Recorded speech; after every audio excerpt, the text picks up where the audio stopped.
You know, there's not a lot of other people out here. Not even many Hispanics. 1 minute until showtime. Let me take a look at this and just see what I want to do here.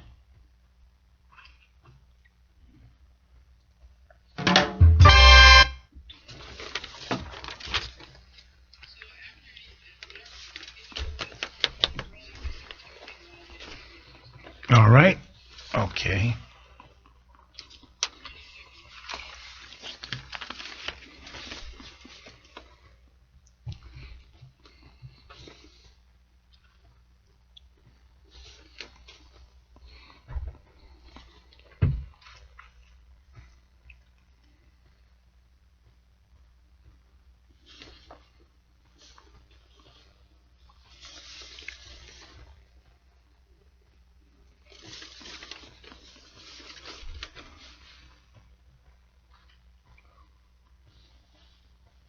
Your show will go live in 5 seconds. 4, 3, 2, 1.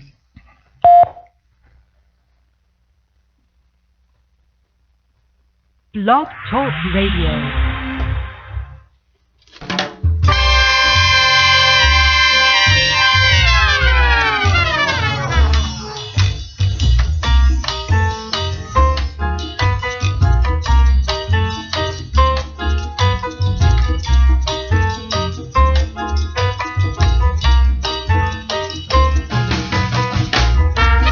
Good evening.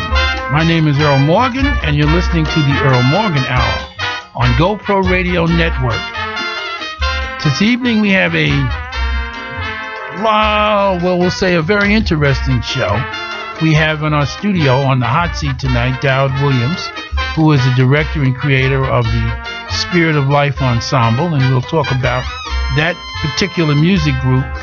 As a matter of fact, you're listening to one of the cuts from their latest album, a cut called Jeroboam, and we'll discuss that later when we get into the hot seat where Mr.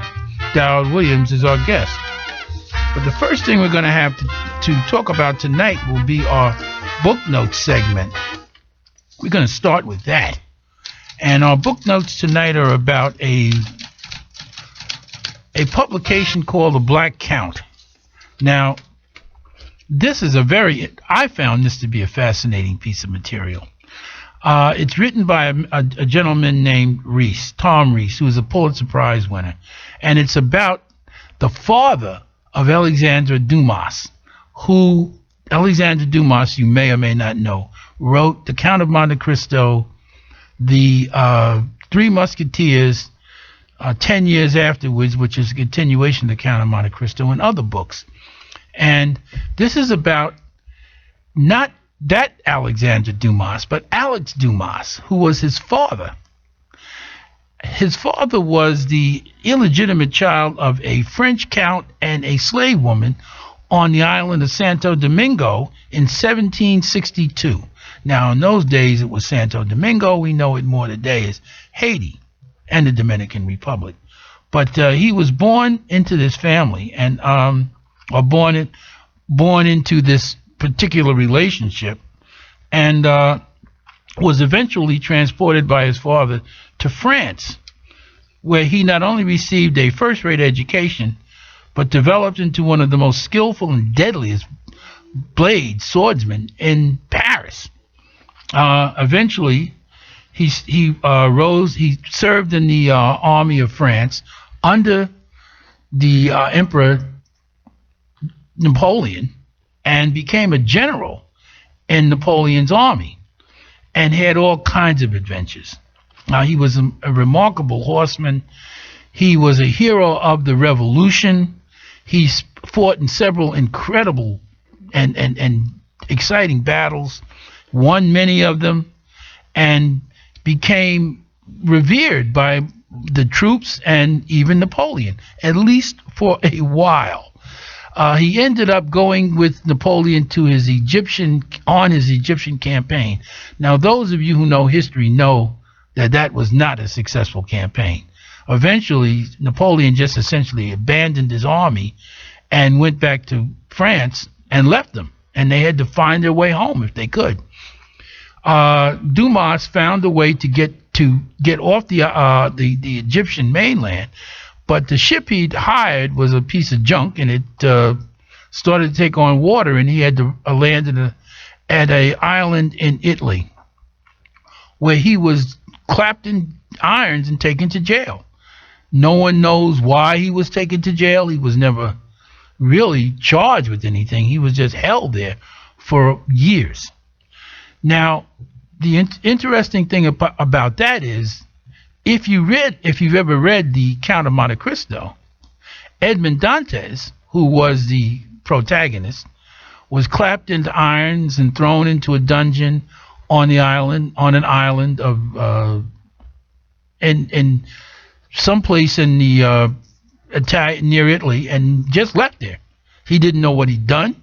He didn't believe he'd done anything. He just was arrested, and eventually he was able to hook up with a friar who was also a prisoner in the jail, and he was able to find a way to escape. It's believed, with some real good sources, that this is more or less the plot line that Alexandre Dumas adopted for the Count of Monte Cristo.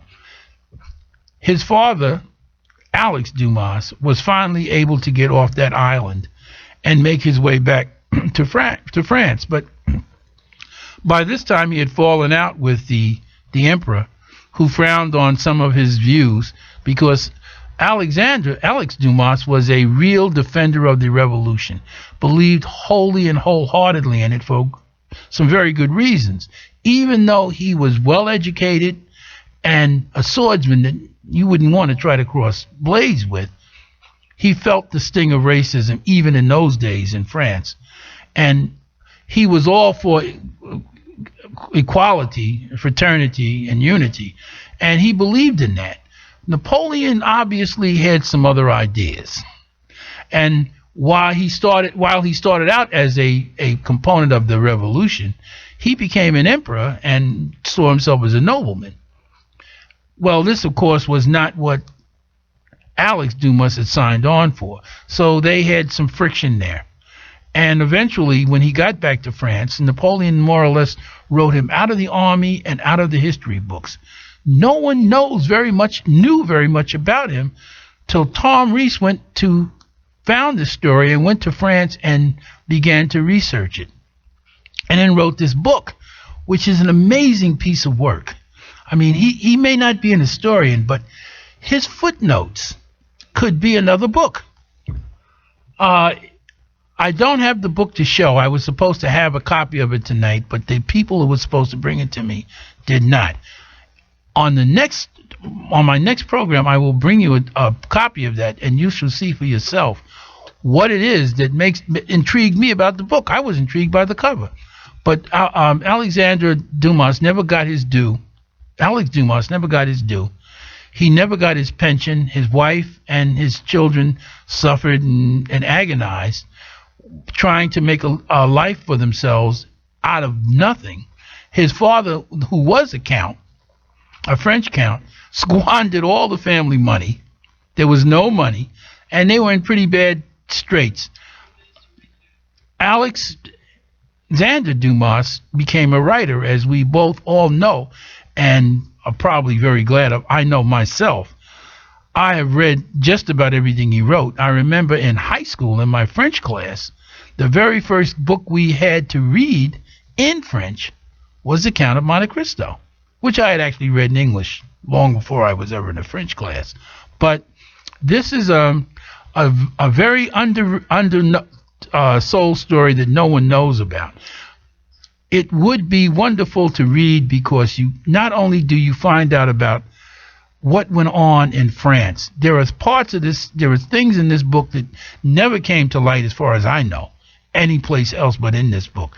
You will learn something, and that is always valuable. And you will learn about a very important black man who lived long before the United States was even a nation. I recommend this book very highly to everybody. Since we have a few minutes here, let me remind you that you're watching and listening to the GoPro Radio Network. This is the Earl Morgan Hour. If you're watching us on GoPro online, then you know there's a donate button, and we really would appreciate any donations that you could give us. We are doing a lot of work here, but we have a lot of people here who have to be nurtured and fed, and we would appreciate it if you give us a hand. Thank you very much. Also, we have a call-in line, 213-943. Oh, I'm sorry. I'm sorry, I was reading the wrong number. 714-888-7444. We encourage all of you out there in radio, TV, computer land to give us a call. We'd be more than happy to take your call on the air. Right now, I'm going to go to another segment of our program in a few minutes, and we're going to talk a little bit about something that happened during the Mandela Memorial that just happened yesterday. And it's time for that now at Right Jab. This is a strange thing. The Right Jab is always something that is a little crazy and off center that the political right might do. And this is one of the things they did that I thought was eventful. Barack Obama delivered a stirring and soulful memorial of his impressions of Nelson Mandela and how Nelson Mandela played a part in his life, in his political life, and his political awakening and awareness.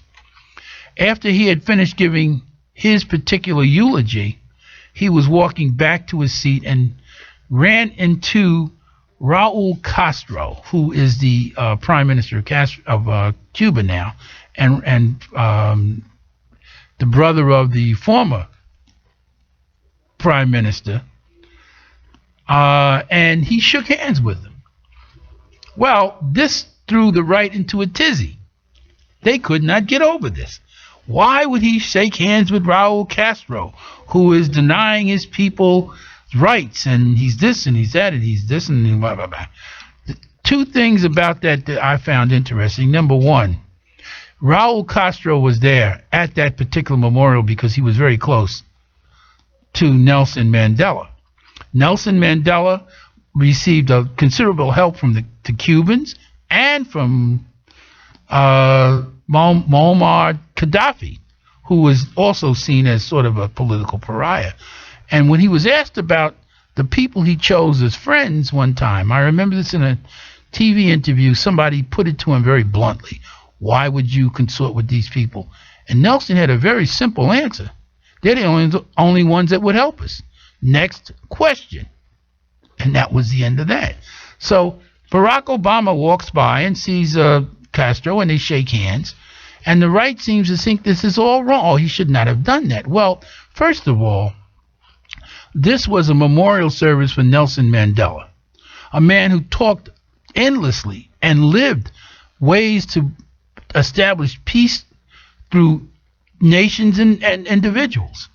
So why would you not think he wouldn't shake his hand? Not to mention the fact that I remember the pictures of Donald Rumsfeld, who eventually became the Defense Secretary of the United States, shaking hands with Saddam Hussein. I wonder if they remember that. I think we have a caller on the line here, and would you please give your name and what it is you'd like to discuss tonight? Thank you. Yes, terrific show, Mr. Morgan. My concern was I think I was just more concerned and taken back by the selfie that Barack Obama was taking with another diplomat. I think I was a little bit more kind of offended. I thought that was just not the right tone to take. But absolutely, I agree that presidents are supposed to be diplomats also, and bridge gaps. So I was. But me personally, I just didn't like the idea that the president had a place that was to actually memorialize and celebrate the life of one of the greatest individuals on the planet to be, taking a pic just seemed, not so dignified. Well, and I'll get off and, listen to what you were saying. Thank you. Bye-bye. yeah, I understand your point there, but that does seem to be the way things are. I was just telling someone that I've noticed that people take pictures of everything. We are always on now. And it's a little strange because while we're complaining about the National Security Agency taking pictures and keeping our phone calls and surveilling us, we're all doing it to each other all the time. Social media is full of things like that. I mean, we've got to a point now where people are walking around socking people in the jaw to knock them out so they can get on Facebook. Yes, we have another caller. Would you please come and give your name and let us know who you are? Hey, my name is Lily, and it's so funny. I'm a college student, but it's so funny that your caller before was talking about the selfie, because I was actually going to call and talk about that because it's like a very big picture. And I find it funny because a lot of people feel like Obama's more of a celebrity than a diplomat, and is just playing it cool, like out to the young people, and that's how he really attracts a lot of young people. Do you think he does that on purpose and he's more of a celebrity than he is more of a diplomat? Well, if you're asking me, I think he is a celebrity. But the President of the United States, whoever he is a celebrity. On the other side, I do think he's a diplomat. He's proven that with some of the things he's been able to do in terms of getting some kind of a treaty with Iran, which is also stirring the right up and making them very angry. But something has to be done. He's been all over the world talking to people. I think he's a diplomat. I think he would be a celebrity no matter what. He's the first black president. He's the first black president, and that makes him very, very visible. What was interesting about his showing up at the Obama memorial, which is of course to be expected, is he is the first black president of his nation, and Obama is Mandela is the first black president of his nation. So I think the people there saw him not only as a celebrity, but as a statesman. And I don't think he was doing it just because he was trying to be hip and into the scene. We have to go to break now. On the other side of the break, we'll have more program for you. But right now, I'd like to remind you that you're listening to and watching GoPro Radio Network. And we'll be right back shortly. Thank you. The views and opinions expressed on GoPro Radio Network shows are solely those of the speakers and are not necessarily the views or opinions of GoPro Radio Networks, Inc. or its affiliates. These broadcasts are provided on the understanding that they do not constitute professional advice or services. Individuals who speak in these broadcasts express their own opinions, experiences, and conclusions. GoPro Radio Networks and its affiliates do not necessarily endorse or oppose any particular opinion or conclusion discussed in these broadcasts. You may not edit, modify, or redistribute these broadcasts in any way without the express permission of GoPro Radio Networks, Inc.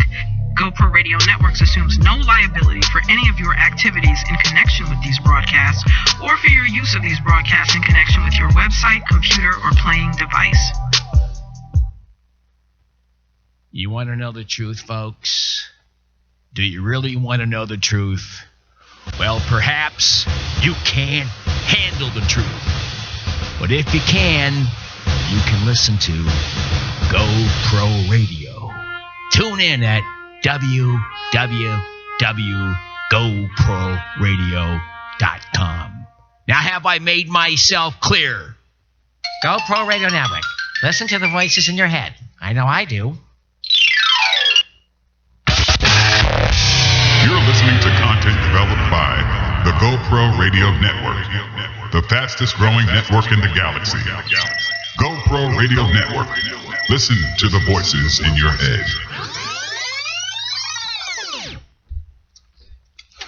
Thank you. We're back with the Earl Morgan Hour and your host, Earl Morgan. Anyone that wishes to call in can reach us at 714-888-7444. I will start the next segment of our show in a second, but I would like to make sure that I tell everyone out there who's listening and watching us online that there's a donate button that you'll see, and we hope that you'll avail yourself of the opportunity to give us a donation, no matter how small or large. We'll take anything. Now I'd like to go into my next segment, which is Spin the Bottle.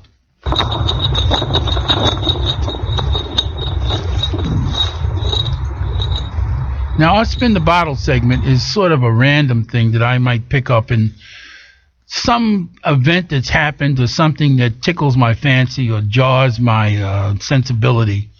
And this week, it's one of the big controversies at least in the black community, actually in America in general. It's the N-word and its prevalence these days. The N-word,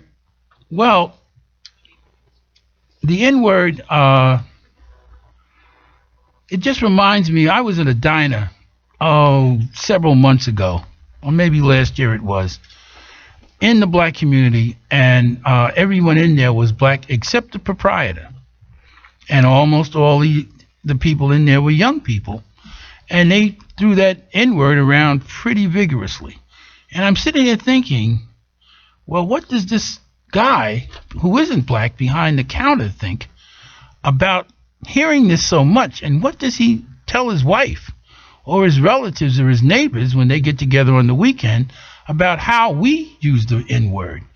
And it just stayed on my mind so much that when I left the diner and I'm walking down the street, I come across a young man talking to a young black woman, and he's using this word, copiously. And I just stopped and said, look, young man, I don't want to be rude or anything. Why do you use that word so much?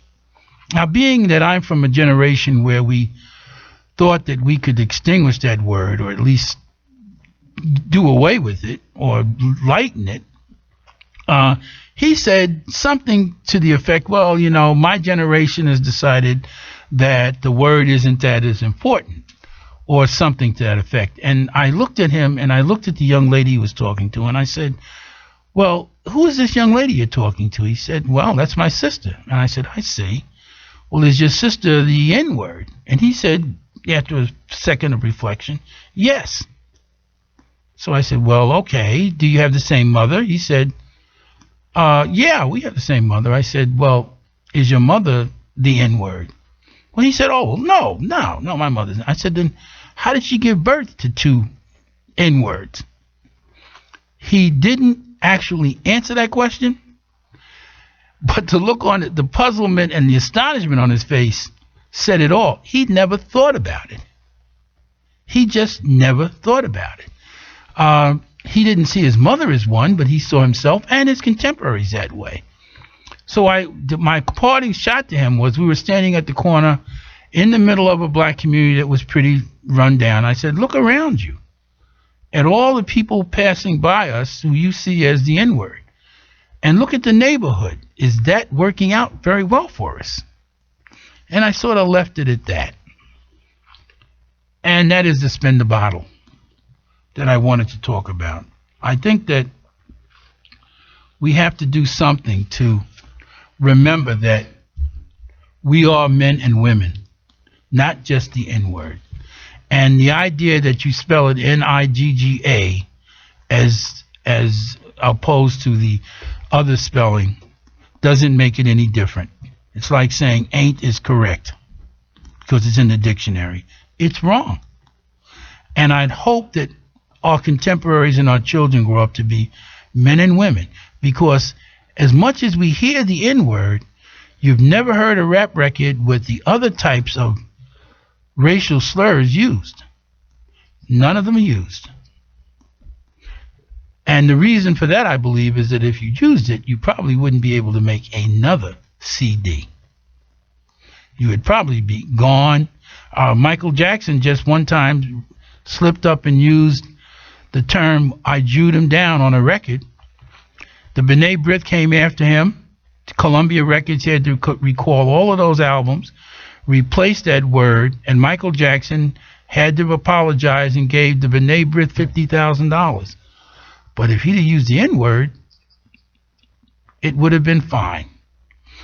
I think that we may use that word amongst ourselves sometimes, but it is something that we are not, should be that very proud of or be able to use with the facility that we use it. I think we have to start looking at ourselves as women. It's almost like the old saying, garbage in, garbage out. You are what you think you are. And hopefully, I'm sure that Malcolm X and the other heroes of our time, whether it's Martin Luther King or the other our other black forebears, would not be very pleased with the way we have turned out to use that word. There's nothing hip about it.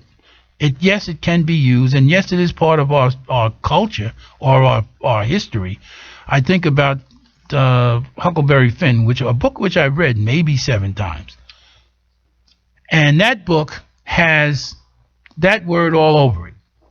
But that was a different time and for a different reason. We have hopefully grown out of that now. And I'm going to say this again. We now have a country, a multi-ethnic country that has all kinds of people in it. And yet, the only word, the only groups, the only nationality that uses the 4-letter slur for them, or the racial slur for them, with such alacrity, are African Americans. I have a friend who went to Nigeria, and there was this horrible rap music they kept hearing all over the place. So they finally found out where it was coming from, and it was coming from a store with a big neon sign saying niggas. And when they went in and talked to the man who owned the store and said, why are you doing that? Why are you playing that terrible music? And he said, well, isn't that what you call yourselves? Now, he's a Nigerian. He didn't see himself that way. There are none, as Richard Pryor once said, he stopped using the word because he went to Africa and he said there are no niggas in Africa. There are Nigerians, there are Cameroonians, there are Sierra Leoneans, but there are no niggas. And to show you how badly we've miscalculated on that word, Condoleezza Rice, who was the Secretary of State of the United States, went on a mission to, I think it was Ethiopia.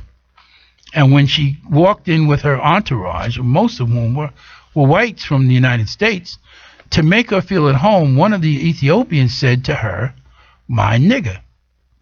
Well, he didn't know this was not what he was supposed to do. He figured that that's what we do. And you are what you think you are. If you want to be a man or a woman, you'll act like a man or a woman, and you won't act like something else.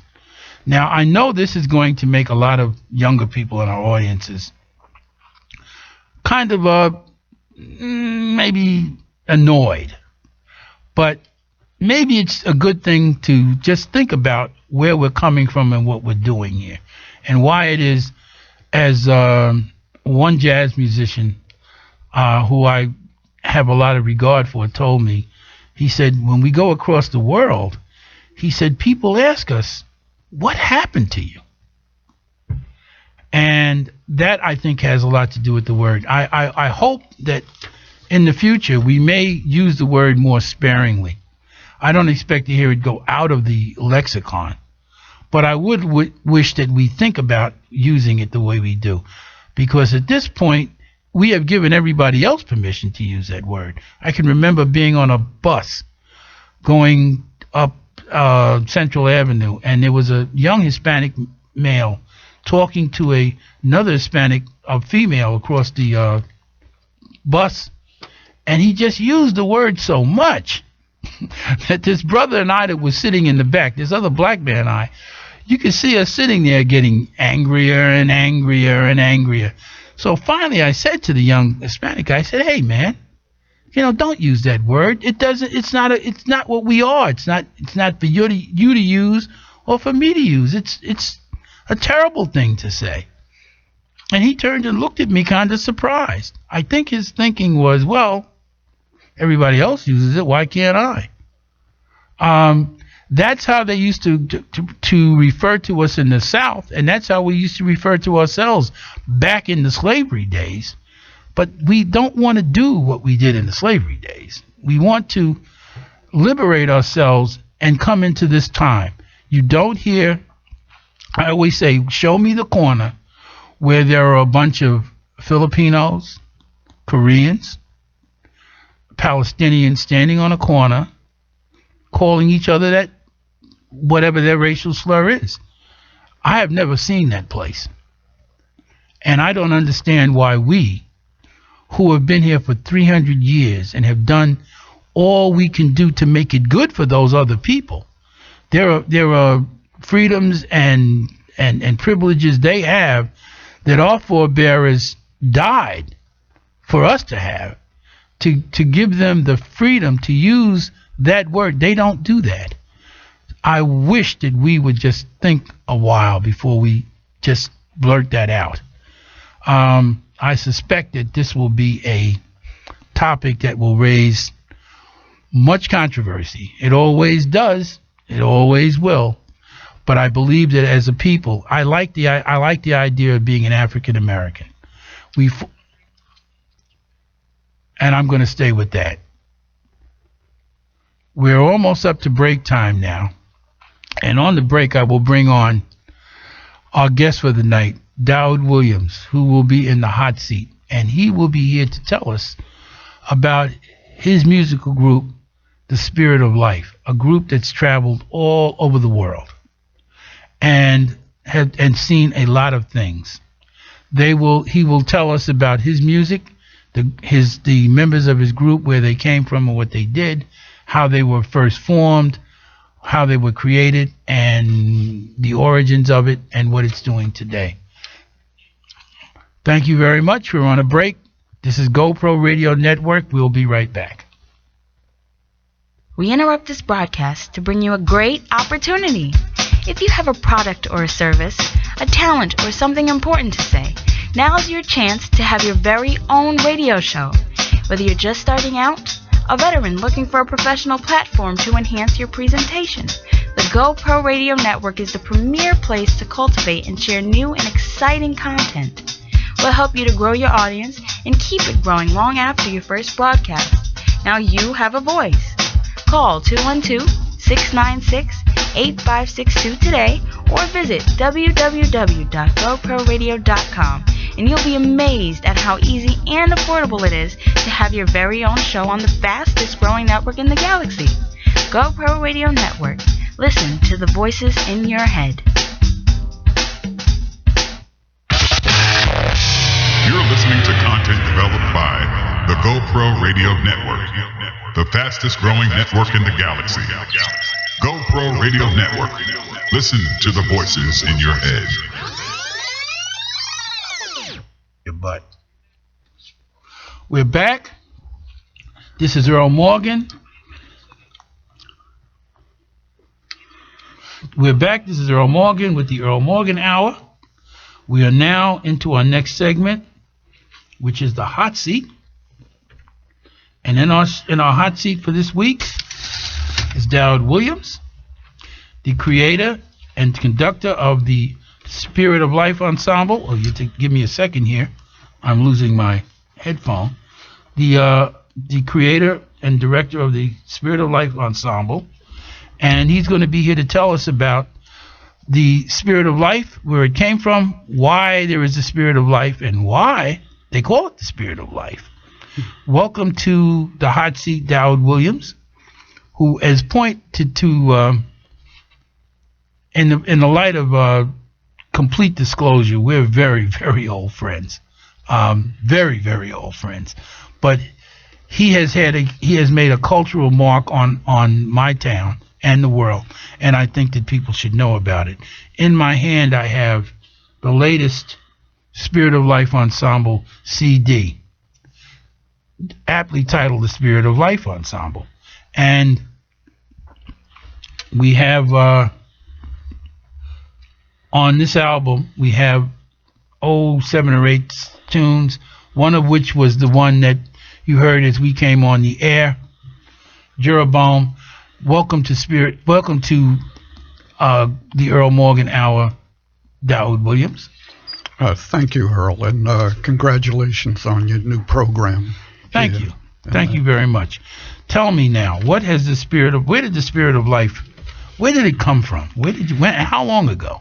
Well, this was part of, I guess you would say, evolutionary period, because actually it goes back into the 60s, and a place called Mouch's Ear and St. John's Coffee House, and that was sort of the beginnings of what eventually became Spirit of Life Ensemble.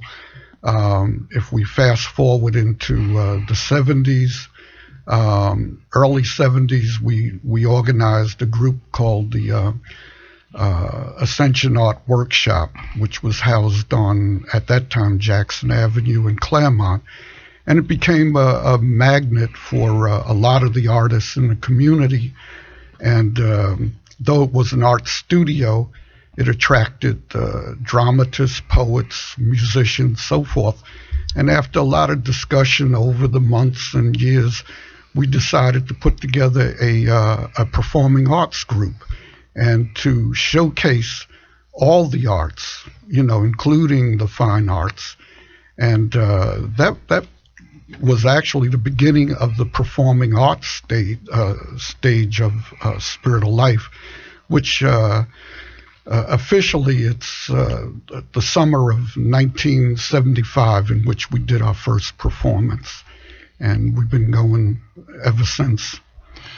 I also might tell you, audience, that Daud Williams is a fine painter. And for a while, the area that the studio he mentioned on Jackson Avenue, which is now Martin Luther King Drive in Jersey City, was a workshop for some of the best art we've ever had in this city. And it moved from there, I believe, into the Miller Branch Library. Yep. 2 years later. 2 years later. I got to tell you, that was a funny story about the Miller Branch Library.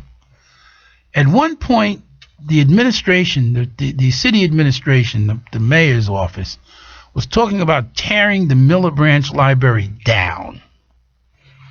And myself and many other people made it very clear to the mayor that we weren't going to have, this library wasn't going anywhere.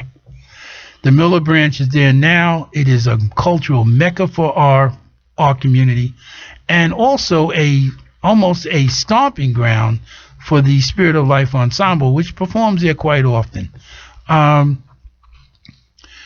Where has the Spirit of Life been lately? What have you guys been up to? Well, a week ago we just got back off a tour, and we spent a couple of weeks in Europe. We was in Paris, France, and Berlin, Germany, which we've been there many times. And also we're in the midst of a new recording that will come out in January. So we finished all the work except the mastering of the tape. So that's the next phase, and then the reproduction and so forth. So by January, we hope to have this new recording. Also, something we're very proud of is the fact that we go into the school system and we expose the students to this music, which is called jazz, originated from the African American community, drawing on the African influences. It's considered America's only original art form, has a proud history, going back to New Orleans and all the way up Kansas City, Chicago, New York, with great artists who have performed this music. So, there's a long legacy of outstanding, fantastic artists that's a part of this music. And, of course, we know some of the household names like Louis Armstrong and Duke Ellington, Count Basie, Sarah Vaughan, Ella Fitzgerald. You could go on and on. John Coltrane, Miles Davis, so forth. There's a long, long list, and I'm happy to be a part of that, or playing any role into being a part of the jazz history. Speaking of the of your playing a role, what do you play as a part of the Spirit of Life ensemble? Well, percussion, which is primarily congas, bongos, all other percussion instruments, from claves to shakers, chimes, triangle, you name it, bells. Anything you can strike. Yeah, anything. Yeah. How do you pick your personnel for the Spirit of Life ensemble, and can you give us the names of some of the other artists, musicians involved? Well, over the years we've had many different musicians that have come into the band, has helped in its development, and have helped to augment the group. And going back to 1975, locally we had the great Bill Cody, who's passed away now, and many others that helped lay the foundation. Eddie Crawford, fantastic drummer, worked with Horace Silver, and a host of other great musicians. So even from the beginning, we had really top-notch musicians. And over the course of the years, we've had, Talib Kibwe, who lives here in Jersey City, who's part of the Randy Weston band. And that Ted Curson, who recently passed away, lived in Jersey City for 30 years before moving to Montclair. Matter of fact, he was a part of Spirit of Life for 19 years before he passed away. We just lost 2 years ago one of our great vocalists, Jolie Wilson, and that who's been part of the group for many years.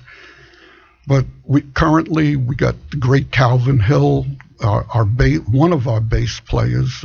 Calvin has worked with Pharoah Sanders, McCoy Tyner, so many others, top-notch musicians. And that, matter of fact, Calvin was with me on tour, and that this recent tour. So there's many, many others. Clifford Adams, who periodically performs with us, but he's a mainstay with Kool and the Gang.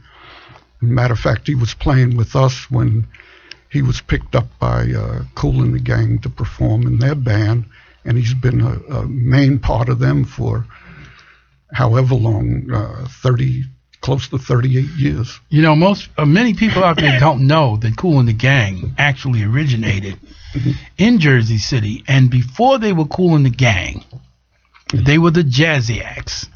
Yep. And the interesting thing about Kool and the Gang, I have to bring this out to show you how cultures meld. The sax player for Kool and the Gang, Khalis Bayon, is a Coltrane fanatic. That's the only way I can describe it. And I used to watch him play. And if you listen to a lot of Kool and the Gang's material, you will hear these fast runs on the horns. Now, that's nothing unusual. Charlie Parker and Dizzy Gillespie were famous for that. But you would hear a lot of these fast runs, and they would be awfully reminiscent of John Coltrane. Well, lo and behold, along comes Earth, Wind, and Fire. And I'm listening, and I'm thinking, wow, those horn lines sound awfully familiar. And they, as they say in the art world, if you're going to steal from the best. So musicians and artists and all are always borrowing stuff from each other. So it was clear that some of what happened with Earth, Wind, and Fire was to pick up some of what Kool and the Gang were doing, and they originated here in Jersey City. I remember when they were first when they made their transition from pure jazz to R&B. I can remember I had an experience where I was doing a record myself with one of my own groups, and we were using Kool and the Gang as our musicians. And we were in the studio, and there's a guy sitting in the back eating pizza, and I thought he was part of the studio crew. And I asked the engineer, who is he? He said, I don't know. I thought he was with you. Turns out his name was Gene Red. He wasn't there with us. He was there to hear the guys that we were using as musicians. And as we took a break, I saw him out talking to them. Turns out that they made the deal and cut their first record, Kool and the Gang by Kool and the Gang, with that guy, Gene Red. And that's where the origin of Kool and the Gang was. We're going to take a break about now and come back with more information about our friends at the music ensemble, and just stay there. And if you wish to call in, you can call us at 714-888-7444. That's our number here at GoPro Radio Network, where we're talking to Daud Williams about the Spirit of Life Jazz Ensemble.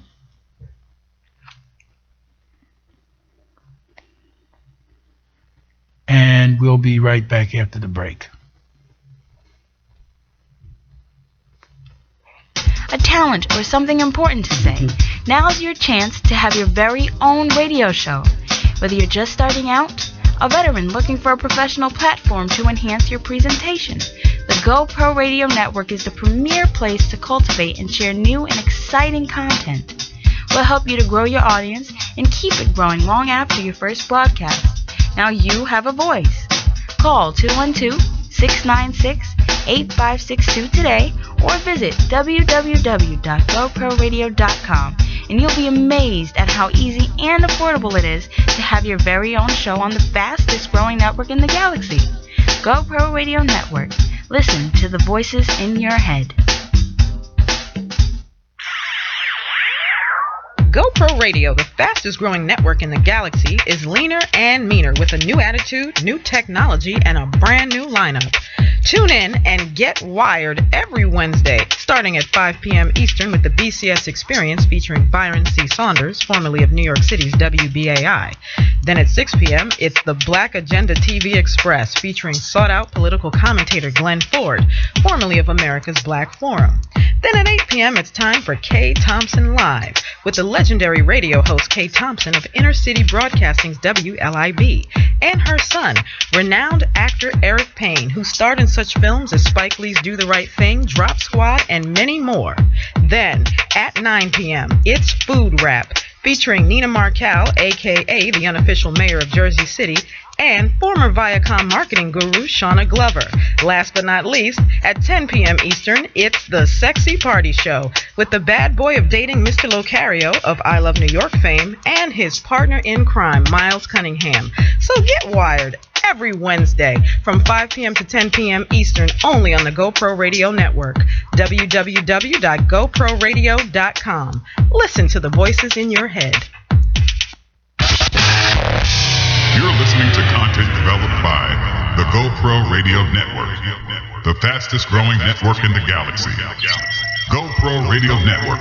Listen to the voices in your head.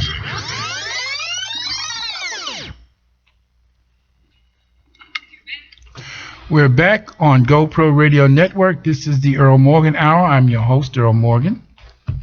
And we're in the studio with Daud Williams talking about the Spirit of Life Ensemble, their music.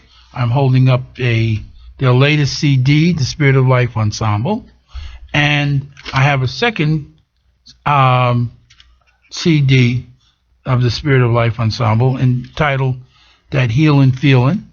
And I'd like to ask our guest here, Daud Williams, how would and where would people be able to purchase or get your CDs? Well, they could either go on to cdbaby.com They could also go to our website, which is under riseupmusic.com. So those are just two outlets right there, and of course at our performances and so forth. As a matter of fact, we're doing a performance this Saturday at Miller Branch Library. We're doing a collaboration with the Kennedy Dancers, Spirit of Life and Kennedy Dancers. This is at Miller Branch Library Auditorium. What's the address at Miller Branch? 489 Bergen Avenue, Jersey City. And what time will that be? 8 p.m. 8 p.m. this Saturday. Right. And beyond that is we're artists in residence with the Community Awareness Series, which I've been a part of for 36 years. And our following program is going to be our annual Kwanzaa celebration, which is the longest running Kwanzaa celebration in Hudson County. And that's going to be Saturday, December 28th. And that's at 8 p.m. at Miller Branch Library, 489 Bergen Avenue, Jersey City. I'm glad you mentioned that, because I was told I better not come home unless I found out when that Kwanzaa celebration was going to be held, because I know some people who are definitely planning on being there. Good. And we got an exciting lineup. It's going to be African dance and drummers and poets and the ceremony and also plenty to eat. People always bring food to share. So it's very festive, very community-oriented Kwanzaa, and we've been doing this for 36 years now. Speaking of the 36 years you've been doing this, I can remember now. I've got to tell you that the Community Awareness Series is a mainstay in Jersey City, and it attracts people from all over the major metropolitan areas and all over the United States. I can remember being at a Community Awareness Series program to hear Ruby Dee read from her book. Can you tell us something about that? Yeah, we was very happy to bring her in. She was on a book tour, and through Phil Thomas, who's now working with the Symphony Hall in Newark. Phil Thomas helped to set it up, and we were one of the co-sponsors, along with the African American Museum here in Jersey City. So it was quite a outing and quite an evening for us at the CAS program. And that also, I know we don't have much time, but I do want to mention the fact that over these years, from the very beginning of our inception with the Community Awareness Series, we've been doing programs around South Africa, anti-apartheid movement. We've brought in many speakers and performers from South Africa. We've done programs especially around Nelson Mandela, who recently passed away, as many of us know. And matter of fact, I even brought some flyers. Let's see some of the flyers that you brought with you. Yeah, well, these are sort of dated, but faded. So this is just one of them, and this particular show was in 1990. But if we go back, our very first event at Miller Branch Library in 1977 was around apartheid, a forum and film around apartheid. And matter of fact, we've had many speakers from the African National Congress as well as from the PAC, the Pan-African Congress. But didn't the Community Awareness Series also bring Bernadette Devlin here? Bernadette Devlin from Ireland. From Ireland. Bill Kunstler, the social justice lawyer, Kwame Ture, a.k.a. Stokely Carmichael, Gil Noble. And didn't you have the Thunderbirds? The Thunderbirds. Native American dances and across the board. We've had talent from around the world and from many different cultural and ethnic backgrounds over the years. And we're still doing it. You know, we're still at it, 36 years with CAS and 38 years with Spirit of Life Ensemble. All right. Thank you very much, Daud, for giving us this information concerning the CAS and the Spirit of Life, which are both more or less mainstays now in our community.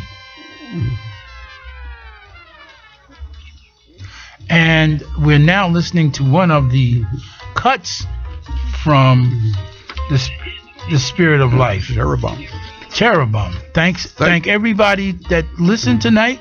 I hope you'll be back for next week. And thank you, Earl, and GoPro. Thank you very much, Daud. My guest next week will be author Walter Dean Myers, who is, well, you'll see. Just tune in next week at the same time. GoPro Radio Network to the Earl Morgan Hour. See you next week.